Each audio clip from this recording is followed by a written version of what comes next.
Imagine, if you can, the scene. Barely 12 years of age, a slender figure standing before the imposing facade of a church, a heavy veil obscuring her face, hiding the innocence and perhaps the nascent fear in her eyes.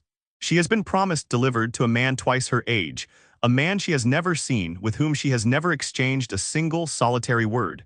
This is not a scene plucked from a Gothic nightmare or a grim, twisted fairy tale. No. This was the stark, unvarnished reality of life in medieval England, and indeed across much of Europe during those centuries. It was the accepted norm, a chilling truth for countless young lives. Today, in our modern era, we speak with natural ease and fervent passion about love, about personal choice, about the fundamental equality within marriage, concepts we hold as cornerstones of human dignity. But rewind just a few centuries, and those very words, as we understand them, simply did not exist in the vocabulary of women. Their destinies, far more often than not, were sealed long before they could ever utter a vow for themselves. Marriage in that distant age was not the sacred promise between two hearts entwined by affection.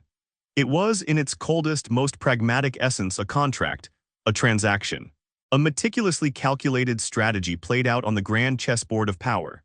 And behind every ring exchanged, behind every vow whispered in Latin, lay a complex system designed not to protect love, not to nurture affection, but to preserve, to consolidate, and to relentlessly expand power.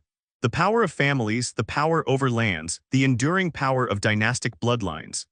In the next moments, I invite you to step with me into the world of medieval marriage, not the romanticized, sugar-coated version often presented in fiction, but the raw, sometimes brutal truth of a foundational institution.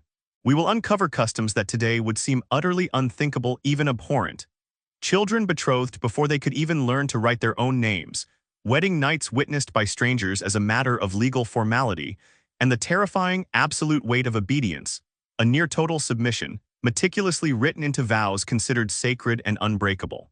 This is the compelling story of how an institution, ostensibly sacred, became for many a gilded cage, and why understanding this profound truth, this complex intersection of love, power, and sheer survival, matters more than ever in our own time. Let us begin this journey into the past. In the harsh, pragmatic realities of medieval England, a child's entire future, their destiny, could be irrevocably decided with nothing more than a firm handshake, the clink of a bag of coins, or the transfer of a mere piece of land. It was a world where personal agency was a luxury, especially for the young. Marriage in this era was rarely about companionship, affection, or the blossoming of two hearts. It was almost exclusively an economic deal, a strategic alliance meticulously sealed by powerful families, often long before the children involved could even begin to comprehend the profound, lifelong implications of what marriage truly meant. A daughter in this societal structure was tragically not primarily seen as a person with individual dreams, nascent fears, or burgeoning desires. Instead, she was viewed as a valuable bargaining chip, a tangible asset to be deployed for the advancement of the family unit.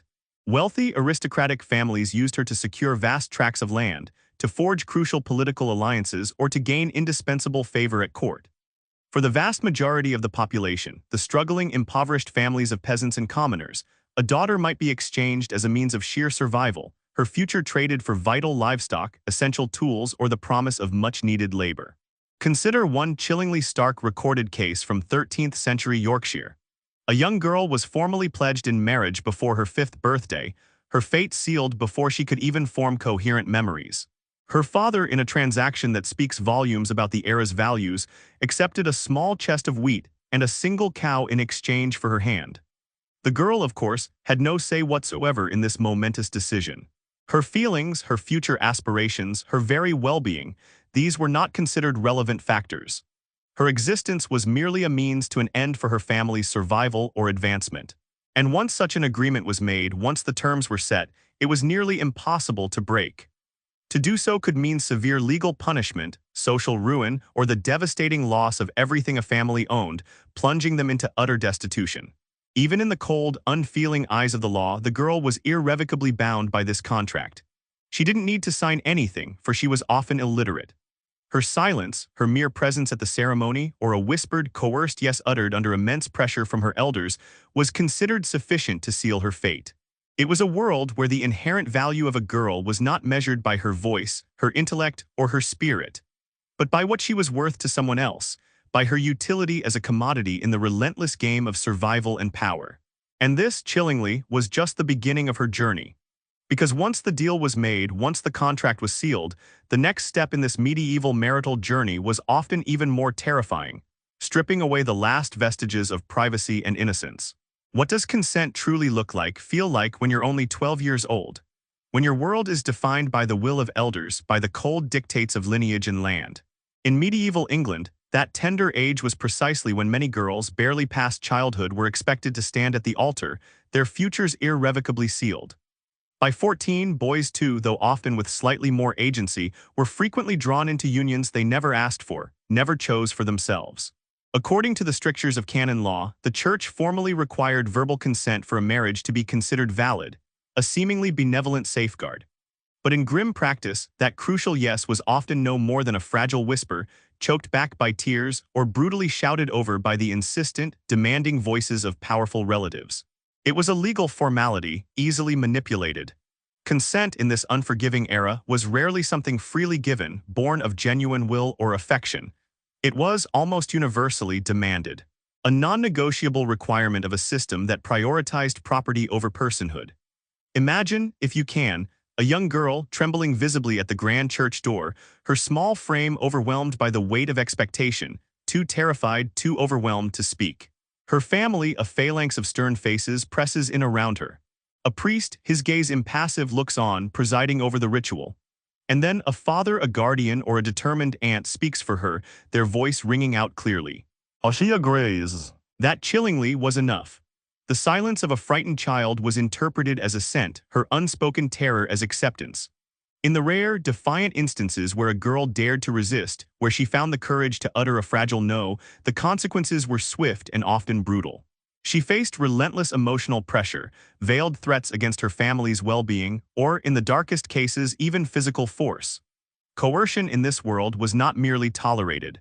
It was masked as sacred tradition, an unassailable custom. Obedience, particularly for women, was dressed up as the highest virtue, a divine expectation. And if the girl, overwhelmed and helpless, said nothing at all, her silence was invariably taken as tacit assent, a silent affirmation of her fate. Her lack of protest was her undoing. In some of the most powerful noble families, where the stakes of alliance were highest, children were betrothed before they could even grasp a quill to write their own names. By the time they understood the profound, lifelong implications of marriage, the decision had already been made for them, their future irrevocably set. And there was, for all intents and purposes, no way out. No escape from the gilded cage that awaited them. It is easy, from our modern vantage point, to wonder why no one stepped in, why the Church, ostensibly the moral compass of the age, didn't protect these vulnerable children. But in the cold, transactional eyes of that world, the system worked perfectly. It fulfilled its purpose, ensuring the continuation of bloodlines, the consolidation of wealth, the forging of alliances. The girl had served her purpose. She had become a wife. And the life she might have chosen for herself, the dreams she might have harbored, the path she might have forged, was never truly hers to begin with.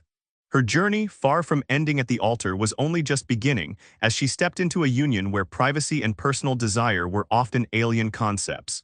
In the intricate, often brutal tapestry of the medieval world, a wedding was rarely just a personal event, a celebration of two individuals.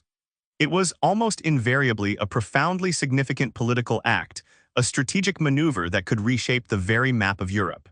One signature on a marriage contract could, quite literally, end a protracted war, bringing an uneasy peace to ravaged lands. One carefully chosen bride could unite entire nations, forging alliances that would last for generations, or at least, for as long as the political winds blew favorably.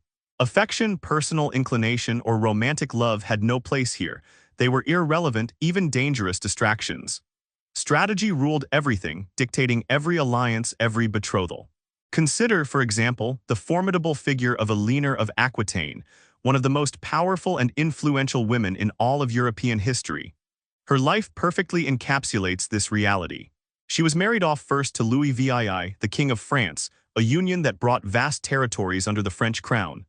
Then, after a politically convenient annulment, a rare and scandalous event, she was swiftly remarried to Henry II of England. This was no whirlwind romance, no tale of passionate hearts. It was pure realpolitik, a calculated chess move on the grandest scale. By marrying a leaner, Henry gained not merely a queen to grace his court, he gained the immense, wealthy lands of Aquitaine, a sprawling duchy that nearly doubled the size of his burgeoning kingdom overnight. It was a geopolitical coup of immense proportions. For Eleanor herself, however, it meant a lifetime of relentless court intrigues, of navigating treacherous political currents, of enduring open rebellion, and ultimately of a bitter estrangement from her powerful husband. She bore 8 children, cementing the Plantagenet dynasty. Yet, despite her immense contributions, she famously spent 16 years imprisoned by her own husband, a testament to the brutal realities of power. And still, history, in its often selective memory, remembers her primarily as the indomitable mother of kings, her personal sacrifices often overshadowed by her dynastic achievements.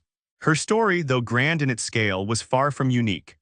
Across the length and breadth of medieval Europe, from the sun-drenched kingdoms of Spain to the windswept castles of Scotland, royal marriages were fundamental tools. They were used to secure vital alliances, to absorb new lands into existing domains, or to seal fragile peace treaties after devastating conflicts. The bride, in essence, was the map. Each union, each exchange of vows, literally redrew the borders of Europe, shaping the political landscape for centuries to come. And among the nobility, the ruling elite, this was not only accepted. It was expected, an inescapable duty of their station. But what of the women themselves? What of the queens, the princesses, the noble daughters caught in this relentless machinery? They were, in the starkest terms, pawns in a game they did not choose, a game played by men for the highest stakes. They were used to secure peace, to consolidate power, to produce heirs, and then often they were discarded if they failed to fulfill their dynastic purpose, if they proved barren, or if they caused any hint of scandal. These were not fairy tale marriages, despite the later romanticized notions. They were cold, calculated chess moves, played by powerful men and paid for, often dearly, by the lives, the freedoms, and the very destinies of women. And as kingdoms expanded and consolidated their power, the personal freedoms of those at the very top of the social hierarchy often disappeared, sacrificed on the altar of dynastic ambition. In medieval England, a woman didn't just lose her name when she married, she lost her identity. The legal system made it clear. A wife was not her own person, she was her husband's property. This was known as coverture, a legal doctrine where a married woman's rights were entirely absorbed into her husband's. She couldn't own land, she couldn't sign a contract, she couldn't even take legal action in her own name. If she were wronged, her husband had to speak for her. If she inherited property, it became his. And if she died, he could keep it, even if it had once belonged to her family. Marriage wasn't a union, it was a transfer of ownership. Even the wedding ceremony reflected this. The bride stood on the groom's left, the lesser side. Her father handed her over like a deed, and once the vows were spoken, she belonged to her husband, not metaphorically, literally. In some cases, a man could sell his wife as if she were livestock. One record from 18th century England. Every detail of a medieval wedding carried a hidden message, and none of it was about love. The ceremony wasn't designed for romance. It was built for order, for power, for control. Take the veil. Today, it's seen as beautiful, symbolic, even sacred. But in the Middle Ages, it served a darker purpose. The bride stood veiled so the groom couldn't see her face until the vows were done. It protected the deal, not the woman. If he found her unattractive, it was too late. The contract was sealed. Then there was the positioning. The bride on the groom's left. Why? Because the right side symbolized strength and honor, the place of dominance. The left was for the lesser, the weaker, the subordinate, and let's not forget the exchange of rings. It wasn't a gesture of eternal love.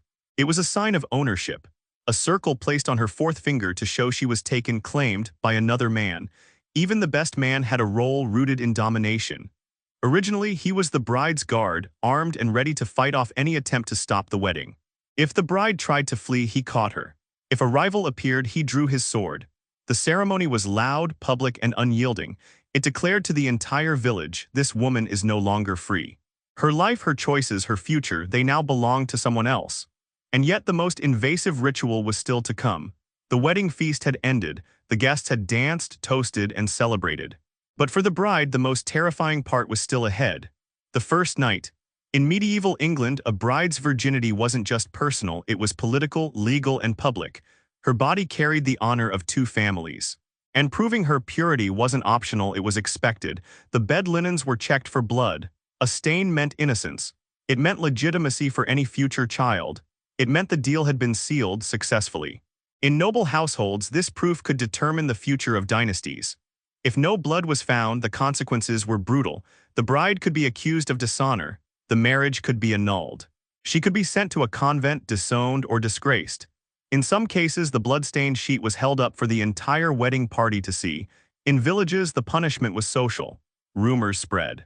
The girl might be mocked, shamed, even beaten. And there was no defense, no science, no understanding, just a sheet, just silence. For many girls, that first night wasn't about intimacy, it was about survival. It was the price of entering womanhood. And for some, it was just the beginning of a lifetime of scrutiny and sacrifice. It's one of the most chilling ideas from medieval lore. The rite of the first night, or droit du seigneur asterisk. The belief that a feudal lord could sleep with any peasant bride on her wedding night before her husband. It sounds too horrific to be true. And yet, if marriage was the prison, the church held the key. In medieval England, the church didn't just bless weddings, it defined them, controlled them, and used them. On paper, it taught that marriage was sacred, a union of souls. But in practice, it created rules that bound women tighter than any vow. The church dictated when couples could be intimate. Not on Sundays, not on Thursdays, not during Lent, not during menstruation, not for 40 days after childbirth. And never asterisk for pleasure. Passion was sin, desire was danger. Sex was only permitted to produce children. Anything more was indulgence, and indulgence led to hell. Then came the doctrine of marital debt. A wife could not refuse her husband's demand for intimacy. Obedience was her Christian duty. If she said no, she was sinning. But if he refused her, it was considered a minor issue if it was addressed at all. This double standard wasn't hidden, it was preached, written into sermons, etched into marriage vows. Wives, submit to your husbands, said the Bible, and so they did, out of faith, out of fear, or simply because there was no other choice. The church claimed to protect marriage, but it rarely protected the people inside it, especially the women. And when things turned violent, the silence became even louder. In a medieval marriage, suffering wasn't a failure, it was expected. If a woman was beaten, the church called it a family matter. If she was bruised, shamed, or silenced, she was told to endure. Abuse was not grounds for divorce, because divorce didn't exist. Marriage was a sacrament, unchangeable, eternal. The only escape was an annulment, and even that was rare. You needed proof that the marriage was never consummated, that one partner was too young, or that one had taken a religious vow. Pain, cruelty, or betrayal didn't count. A wife could be locked away, used as a servant, or worse, and the law stayed silent. Even her own family might refuse to take her back. To leave your husband was to invite scandal, exile, or starvation. And in places where church power was weaker, local customs offered their own cruel alternatives. In parts of Germany, couples could divorce through a public fight. The man stood waist-deep in a hole with one hand tied. The woman had a sack of stones. Whoever one walked away free. It was violent, humiliating, spectacle over justice. And still, for some, it was the only option. For most women, there was no way out. They entered marriage young, voiceless, and bound. And if they suffered, they were told to pray, to be patient, to be silent. Because suffering, they were told, was holy. The Middle Ages may be gone, but their shadows still linger. Many of the customs we see in weddings today, veils, vows, rings, began in an era when women had no voice. The language of ownership has softened, but the symbols remain.